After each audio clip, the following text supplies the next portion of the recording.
بسم اللہ الرحمن الرحیم الحمد للہ رب العالمین والصلاة والسلام علی محمد وآلہ واصحابہ اجمعین اما بعد۔ آج کا موضوع ہے سورۃ الفاتحہ کا تعارف۔ قرآن پاک کی 114 سورتوں میں سے سورہ فاتحہ پہلی سورت ہے۔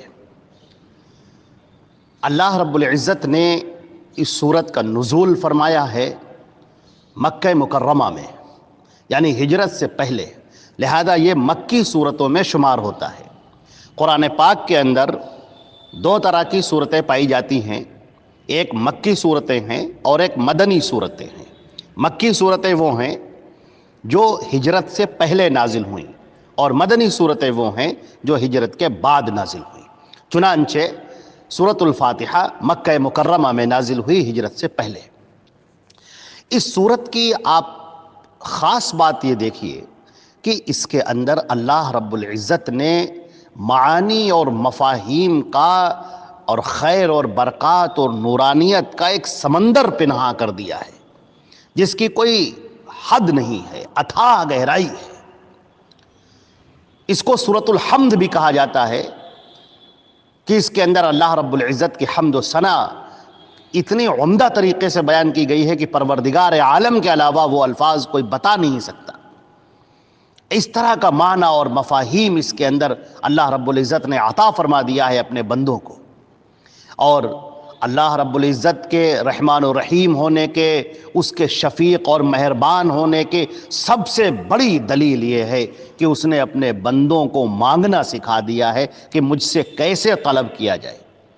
آپ ذرا اندازہ تو کریں کہ یہ فطرت انسانی، جو انسان کی فطرت ہے، وہ اپنے رب کو، اپنے مالک کو پکارتی ہے جب کبھی اس کے اوپر مصائب، آلام، پریشانیاں اسے آ گھیرتی ہیں، جب اسے ہر دروازہ بند نظر آتا ہے، جب اس کی آنکھوں کے آگے اندھیرا چھا جاتا ہے اور اس کو ایسا لگتا ہے کہ اب کوئی نہیں ہے جو میری مدد کے لیے آئے، اس وقت اس کی فطرت اندر سے چیخ کر اپنے مالک کو پکارتی ہے، اپنے خالق کو پکارتی ہے کہ اے میرے پیدا کرنے والے، اے میرے مالک، اے آسمان و زمین کے مالک، تو میری پکار کو سن لے۔ چنانچہ اللہ رب العزت نے یہ سورہ عطا فرمائی ہے جس کو سورہ دعا بھی کہا جاتا ہے۔ یہ دعا، سورہ دعا بھی ہے۔ اللہ رب العزت نے اپنے بندوں کو سکھایا ہے کہ تم ہماری بارگاہ میں کیسے آؤ اور کس طرح سے اپنی ضرورت ہمارے سامنے پیش کرو۔ لہٰذا بندہ اس سورہ کے ذریعے سے وہ عظیم ترین نعمتیں لے کر اللہ رب العزت کی بارگاہ میں پہنچ جاتا ہے، اور الحمدللہ رب العالمین سے لے کر وللضالین تک یہ جو الفاظ ہیں جو اللہ رب العزت نے خود سکھائے ہیں، بندہ تڑپ کر پکارتا ہے اپنے مالک کو، اپنے رب کو، اور اپنے دل کا راز و نیاز اس کے سامنے رکھ دیتا ہے۔ اور اس طرح سے اس نماز کو مومن کے معراج کہا گیا ہے کہ مومن کے معراج ہے۔ گویا ایک بندہ مومن اپنی اس روح کی طبیعت کے اعتبار سے اس خاک سے اٹھ کر بارگاہ رب العالمین میں پہنچ گیا ہے، جہاں بڑے بڑے مقرب فرشتے بھی نہیں پہنچ پاتے، مگر وہ بندہ خاکی وہاں پر پہنچا ہوا ہے اور اپنے رب سے ہم کلام ہے، وہ اپنے رب سے گفتگو کر رہا ہے۔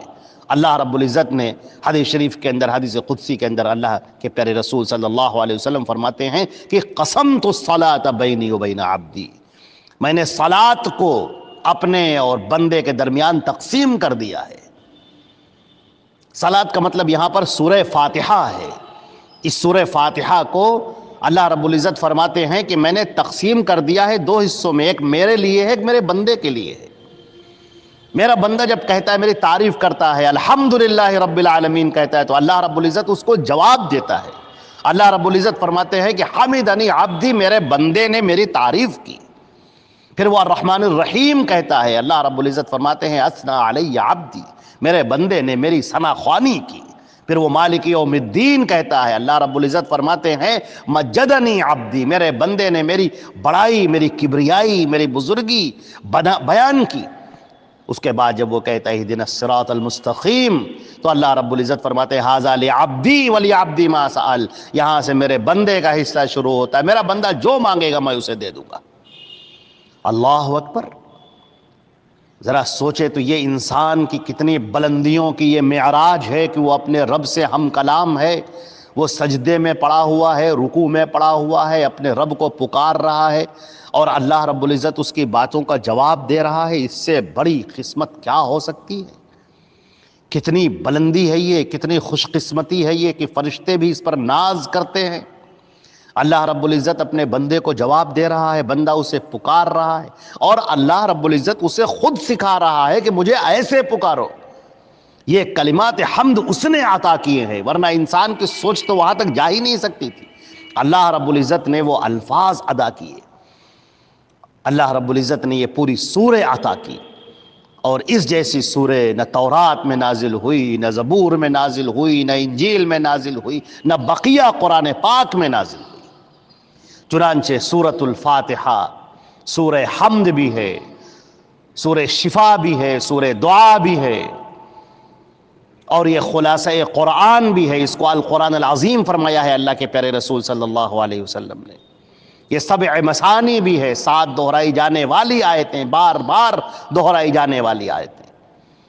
لہذا یہ سورہ قرآن پاک کے مضامین کا ایک جامع ہے۔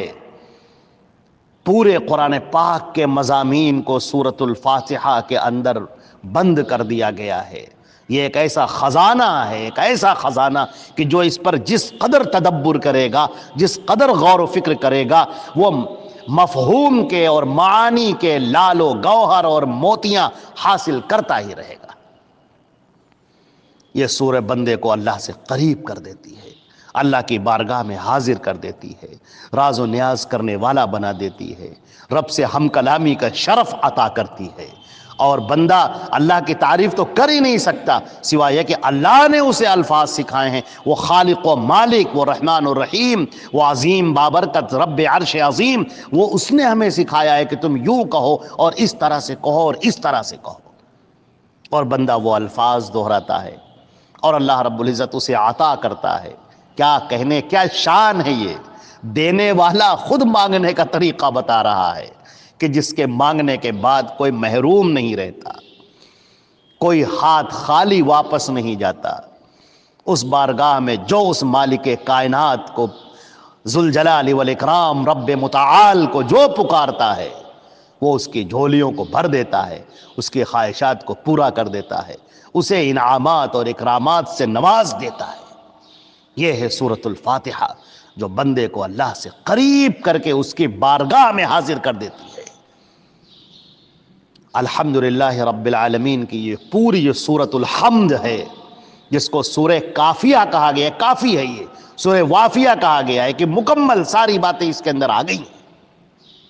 یہ خزانہ ہے، سورہ دعا ہے، سورہ صلاۃ ہے۔ لہذا سورۃ الفاتحہ کو آپ یوں سمجھیں کہ قرآن پاک کا جو خلاصہ ہے وہ اس کے اندر آ گیا ہے۔ الوہیت ہے، ربوبیت ہے، اس کی ملکیت ہے، آخرت کا تصور ہے، اور بھی ساری چیزیں اس کے اندر بیان کی گئی ہیں۔ اللہ نے موقع دیا انشاءاللہ تو ایک ایک آیتوں کی تفسیر میں انشاءاللہ اس کا خلاصہ اور اس کا بیان ہوگا۔ لیکن یہ آپ بات جان لیں ایک خلاصے کے طور پر کہ بندہ اللہ سے دعا کرتا ہے اور اللہ رب العزت پورا قرآن پاک اس کے اس جواب میں اس کے سامنے رکھ دیتا ہے۔ اب یہ سورۃ الفاتحہ اس طرح سے ریلیٹڈ ہو جاتی ہے قرآن پاک سے، نماز سے، ہمارے عقائد سے، ہماری ذہن سے، ہماری فکر سے، ہماری روح سے، اس طرح سے ہماری پیوستہ ہو جاتی ہے کہ جیسے ہمارے بدن کے اندر خون دوڑتا ہے یا ہمارے جسم کے اندر روح ہے۔ اس طریقے سے سورۃ الفاتحہ ایک بندے مومن کے لیے ہے۔ اللہ رب العزت سے راز و نیاز، اللہ رب العزت سے گفتگو، شرف ہم کلامی اور معنی کا وہ خزینہ کہ ایک انسان اس کا تصور بھی نہیں کر سکتا ہے۔ اسی لیے اس کے بڑے فضائل بیان کیے گئے ہیں۔ اس سورت کے اللہ کے پیارے رسول صلی اللہ علیہ وسلم نے انتہائی فضائل بیان کیے ہیں۔